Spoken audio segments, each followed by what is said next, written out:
Ang Estados Unidos ay nagbigay ng $500 million sa Pilipinas para sa modernisasyon ng Armed Forces of the Philippines, AFP. Ang tulong na ito ay bahagi ng kanilang patuloy na kooperasyon at alyansa sa larangan ng depensa at seguridad. Ang pondong ito ay inaasahang magagamit upang palakasin ang kakayahan ng AFP sa iba't aspeto tulad ng teknolohiya, kagamitan, at pagsasanay na mahalaga sa pagpapanatili ng seguridad at kaayusan sa rehiyon. Ang pagbisita ni Defense Secretary Lloyd Austin at US Secretary Antony Blinken upang ipahayag ang pagbibigay ng Estados Unidos ng financial assistance sa Pilipinas tulad ng $500 million para sa modernisasyon ng Armed Forces of the Philippines, AFP, ay karaniwang may kasamang ilang mga kondisyon. Una, pagpapalakas sa operasyon sa depensa. Mas pinatatag ng alyansa at kooperasyon sa pagitan ng dalawang bansa, partikular sa mga usaping may kinalaman sa depensa at seguridad. Pangalawa, pagkakaroon ng akses sa mga base militar.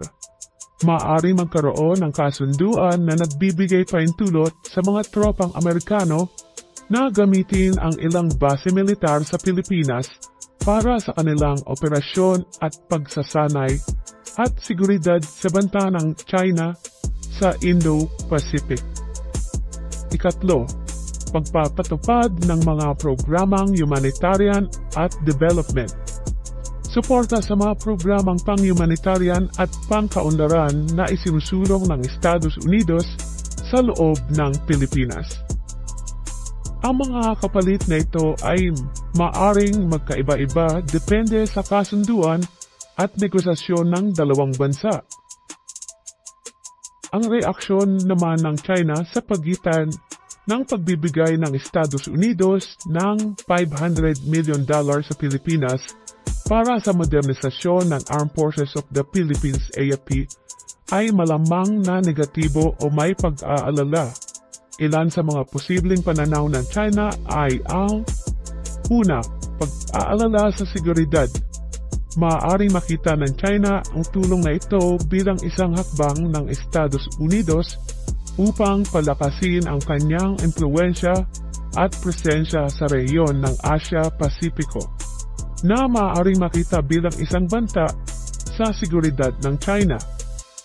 Pangalawa, pagpapalakas ng alyansa. Ang mas pinatibay na alyansa sa pagitan ng Estados Unidos at Pilipinas ay maaaring ituring ng China bilang isang hakbang upang kontrahin ang kanilang sariling mga layunin at estratehiya sa rehiyon, partikular sa South China Sea, kung saan may mga overlapping territorial claims ang China at Pilipinas. Sa kabuuan, kinakabahala ng China ang donasyon ng US sa Pilipinas na maaaring magdulot ng tensyon sa rehiyon. Ngunit, kinakailangan ng Pilipinas ang tulong galing sa mga kaalyadong bansa gaya ng US at Japan, na lubos ang suporta sa ating bansa, lalo na sa pagpapalakas ng ating military capabilities para tapatan ang pangbubuli ng China sa mga maliliit na bansa gaya ng Pilipinas, Taiwan at ng Japan.